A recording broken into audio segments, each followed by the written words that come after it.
I'm Brian Van, sportbiketrackgear.com, and today we're going to install Hotbodies Colorform race bodywork on our 2015 Yamaha YZF-R1 STG project bike. This stuff's pretty cool, okay? What they do is they put the blue color, right, is actually in the resin, okay? What I did is I took and we got some, satin, whatever black paint, and just painted the back of it, taped it off, painted it to juice it up a little bit, make it look a little cleaner, especially on this tail when you look through, right? Let's talk about this stuff. It's available on our site at a very fair price, right? You don't have to paint it. You can see I've already got some stickers and stuff on this. We're gonna talk about that in a minute because these number plates, right, and these side stickers and some of the other stuff I've got, some friends of mine own a company called Pop Shadow Decals, okay? T and Steve Palella, great people, riders, racers. They're able to custom make all this stuff for you. It's super affordable. It's high quality vinyl, okay? Highly recommend that. But you take this bodywork with this color impregnated in the resin, okay? No need for a paint job. The bike looks cool. A good paint job, I mean, you're paying, right, $600, okay, if you're gonna get multiple colors. That's just what it's gonna cost at the end of the day. So you've got your bodywork, then you've got the paint work, and at the end of the day, it is expensive. This is a way to have a motorcycle that looks good, okay? There's some flaws in this, I'm not gonna lie to you, okay? Throughout it, I mean, it's not perfectly shiny ever. I had to take a little bit of rubbing compound to it, buffed it out a little bit, cleaned it nice. I like to use Motul wash and wax on it.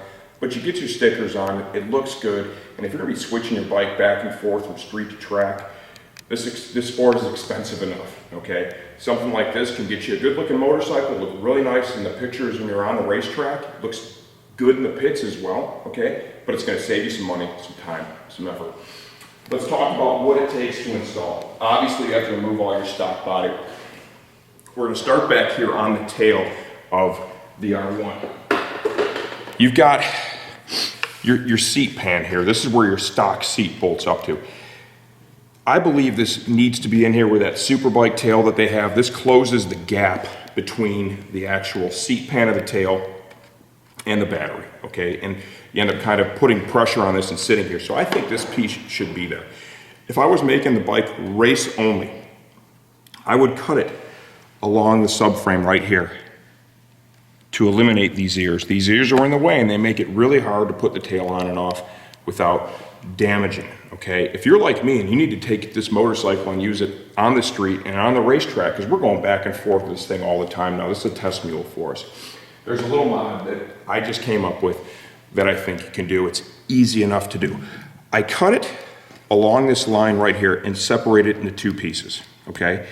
These two nuts right here, this is what your factory seat bolts to. Remember, it's all downward pressure. You're sitting on the seat, so the pressure is really against here, and these are just to hold the seat in place so it doesn't fly off the motorcycle at the end of the day. The fasteners in the center, I added those. Okay, I drilled through the plastic piece into the subframe. You're able to get about 4 good threads in there. I used a 6mm tap, tapped it out, took some fasteners I had laying around with a little bigger head to get a little more surface area on it. And it allows me to remove this upper portion that is definitely pretty restrictive when it comes to removing or installing this race tail. Okay, so we're gonna get this off. You wanna take your stock rear passenger pegs off as well. Those bad boys are in the way. Go ahead and get these fasteners out. So this quick little mod here will allow you to take this bike from street to track. If you're going track only, I would recommend just cutting it along that line and you're gonna be good to go because you will not, with this Hotbodies race tail, be needing those fasteners. Okay, so we take off the piece that we cut and now we need to get the tail over the trim panel as well as the bosses on the actual subframe itself. Make sure we've got it flush already on the sides, not pulling it too far. Come over here and take the plastic trim and we need to get that tucked up in there.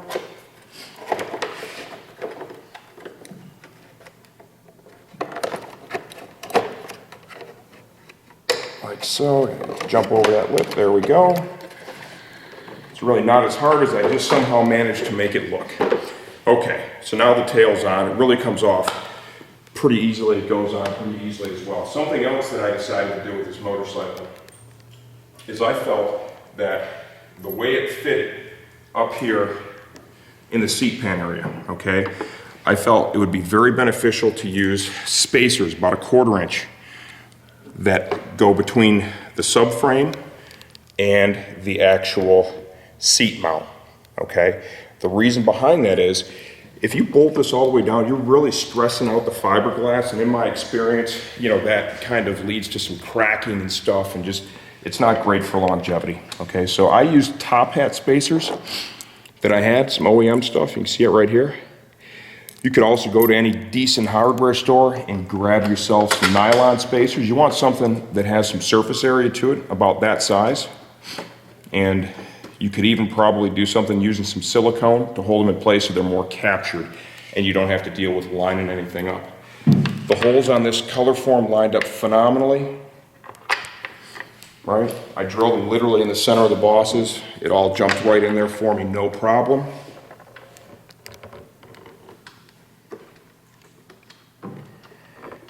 The spacer situation is something I highly encourage you to do, because I think in the end you're just going to get much better longevity and performance from your race bodywork here, the way this all comes about, because there's a boss that's molded into that fuel tank support at the rear of the fuel tank. And if you bolt that down tight, the fiberglass is really in the way, it's pushed up against it, okay? And in the end, you're gonna end up cracking the hell out of the fiberglass in that area, and I don't think you wanna do that. So as you can see, this goes pretty easily. Fasteners all lined up nicely.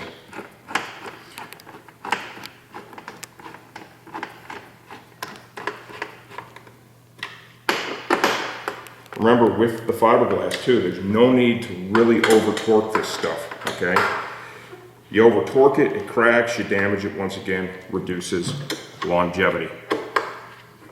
When we come back, all right, we're gonna be working on our upper, lower, and front fender. Okay, I've got my primer upper on here. What I did is I kind of got involved with Hotbodies in this project to alter the mold they had initially to get what I thought would be a better finished product. And the reason behind that was this motorcycle has a stock ECU mounted over here inside of these body panels right here. It is literally right there. Okay, if you look at this closely, there is an air duct that protrudes out from the bodywork to bring air to cool the unit. On the other side of this plastic piece right here, right, they have reflective heat tape as well as a measure of insulation to really shield this ECU from the heat.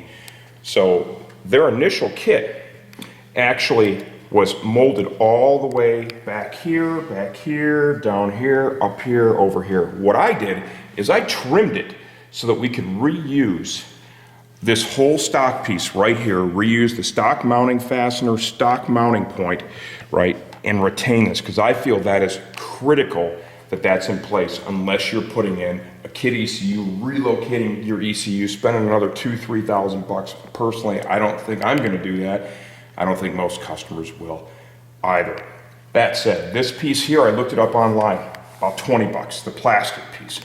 Your painted plastic piece here was about $100. It's that way on both sides of the motorcycle. You know, you can easily just get this insert painted, right, if you need to replace it. I don't think the $100 price is huge at the end of the day. And considering its importance, I think this is the right direction. The reason I'm showing you this right now with the primer set is I started with the blue set when I was going through this project, and I mounted that one first, and I trimmed it a little bit different, but this is gonna be the finished product here.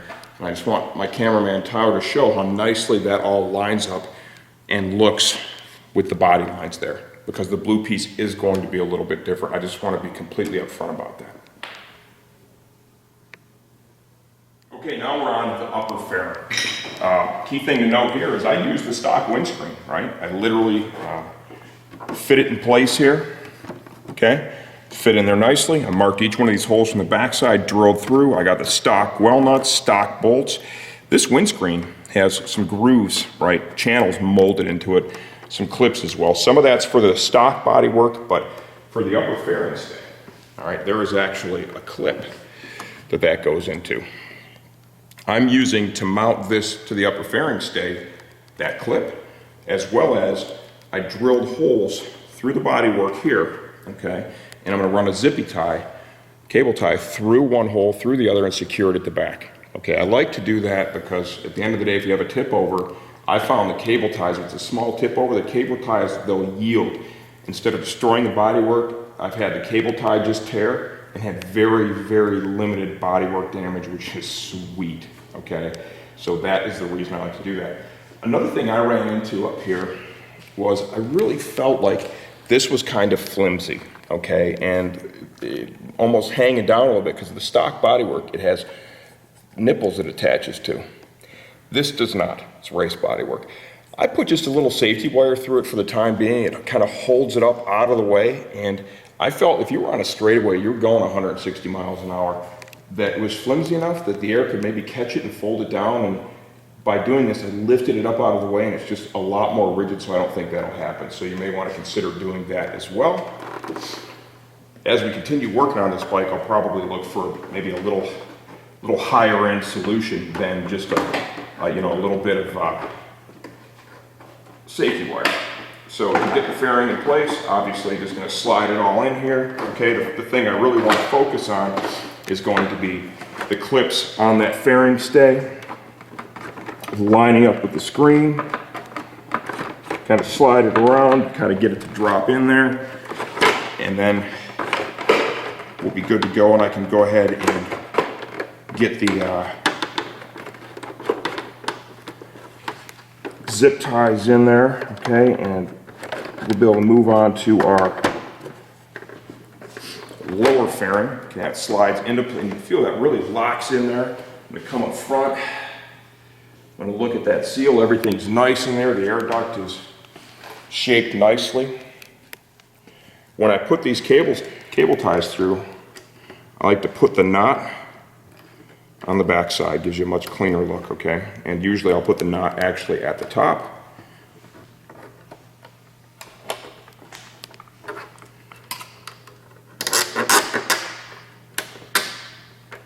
Secure that in place. Good clean look. If you wanted, say you had a pair of mirror block offs on your bike, driven to make some cash money mirror block offs, and you had those for your street body work, you could put those on here, be a little dressier look than a cable tie. Go ahead and get those into position. We will of course trim the excess cable off as we move forward. Now we have one fastener up here at the top. Right, it's got a 4mm Allen head on it.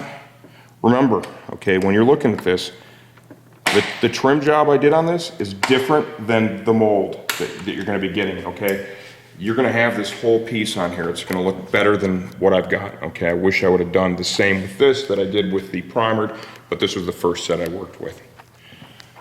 We'll go ahead and put this other fastener in, and then we're going to raise the motorcycle up and work on that lower. Okay, I've already had this stuff on the bike, obviously, and another thing that I learned is the mold back here, okay, around the exhaust pipe, which I actually kind of like that because it could kind of help protect the exhaust in the event of a low side, right? It's pretty close to the pipe with this one, and sometimes the molds will vary a little bit, so that may or may not be the case with yours, but it was pretty much right on it, and I need that off of there. Remember, this gets really, really hot, okay? So what I decided to do was this stock mounting point down here again with that super cool quarter turn deuce fastener that Yamaha's using from the factory. I thought if I brought this bracket out about 1/4 inch, that would solve my issue. So I got a aluminum spacer that I had in my spares. I got a longer bolt, okay? You're definitely going to want to use a longer bolt.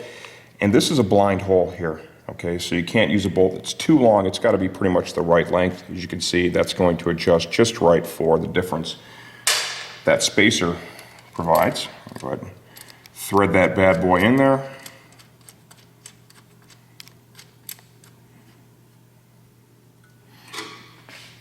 One thing that can be noted is that, you know, you are going to lose the benefit of this tang, okay, kind of holding that bracket in place if there's any downward force. I don't think that's going to be a real big deal. You could always bend that tang in just a wee bit so it catches that. It's aluminum, right? Probably a little pressure on there. It would catch that edge and you wouldn't have to worry about that. But I'm going to roll with it just the way it is. If there's any issues, I'll make those adjustments moving forward. Okay.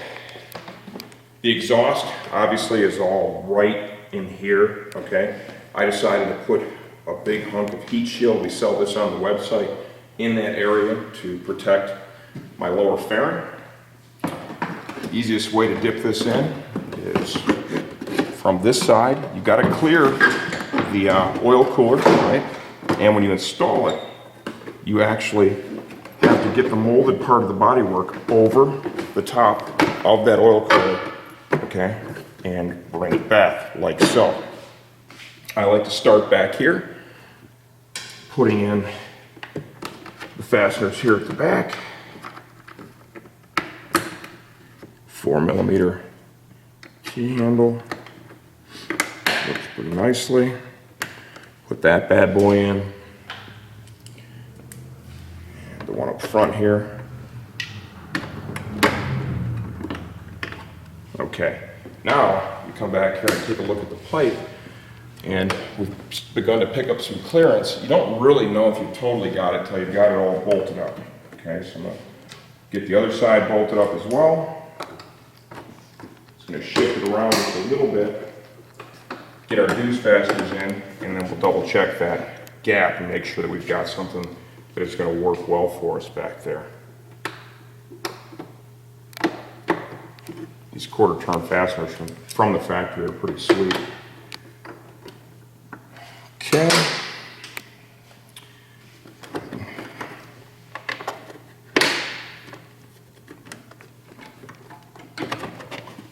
Get the fasteners that I drilled and installed, like so.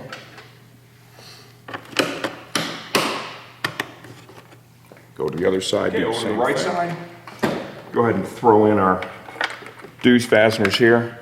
You know, one thing I really noticed with a lot of the race body work is that you get it out there and you ride it a little bit, and the body work seems to, as you put some heat in it and you have it on and off a couple of times, it really seems to kind of take shape nicely. Had to fight a little bit with that little fastener there. You know, once they've been compressed a few times and, you know, they're all lined up, it seems to go so much easier. Okay, so I probably could get in there and compress these fasteners just a little bit, and that probably would help me a whole bunch. Okay, but I find, you know, in time that really changes quite a bit. And I'm going to come back here, I'm going to take a look at my gap, right, and kind of see where we're at here with the exhaust. Make sure I'm happy there. I think that's a reasonable gap. Put some heat tape on that as well, right? Got plenty of heat shielding there. I may even add a little bit to the front, but I think we've got some pretty good spacing in there right now. I'm covering a real hot spot there under the motor. Let's talk decals again, right? My friends there from Pop Shadow Decals. PopShadow.com. They're the ones who made the R1 here on the side, right? She supplied me with the R1 sticker up here. The sweet custom number plates, custom fit right to this motorcycle, right? Front and rear. T and Steve are great people. Like I said, motorcycle riders, absolutely. Highly recommend using them.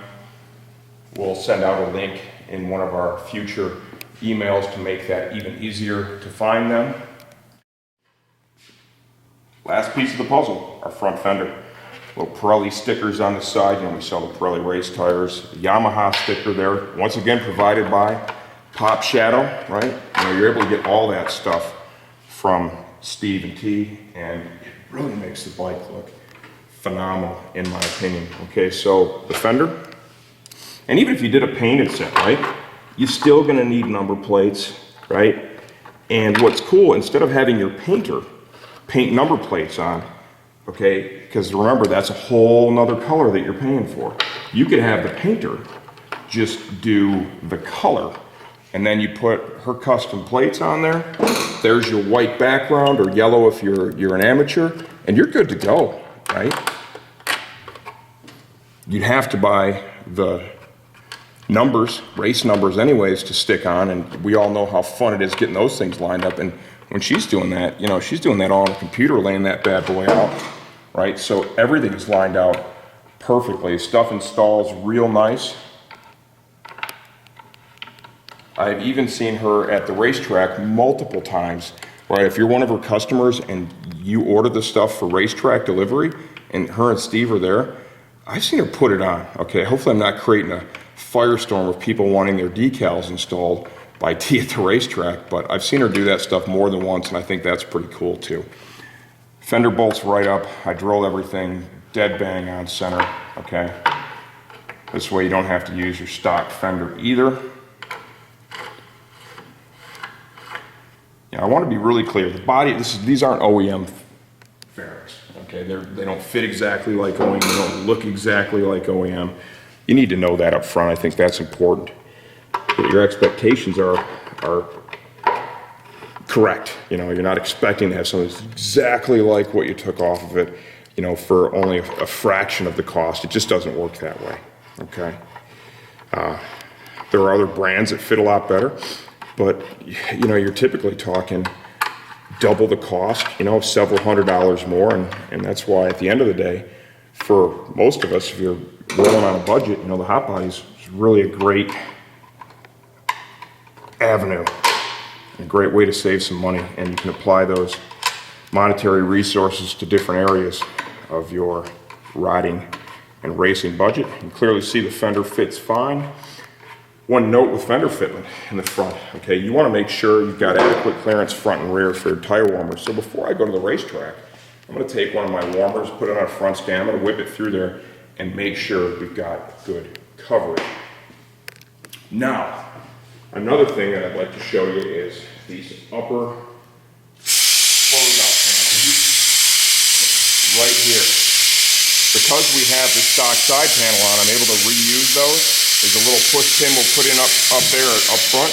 That gives you a real nice finished look, right? You got all the wires and everything are covered up, right? Looks pretty professional, right? All trimmed out nicely. Like I said, you'll have your push pins in there, so it'll be held in place. Those are affordable pieces, so if they do get damaged, at the end of the day, it's not a big deal. There you have it, right? You put some stickers on this stuff. It looks good. It'll allow you to take this thing from street to track with relative ease. In my opinion, it's going to work with your stock ECU, and it's a great value. Remember, this is also available in primer, okay? The difference I've seen, too, between the primer and the color form stuff is the primer stuff is even a little lighter and a little more flexible than what I see with the color form. So that's another option. If you're going to have it painted with this, you're going to need to add some heat shielding, some dews fasteners. You need 4, and you're going to have some type of a seat pad to put on there. Hopefully this video helps you if you intend to install race bodywork on your 2015 Yamaha R1. I'm Brian Van, sportbiketrackgear.com.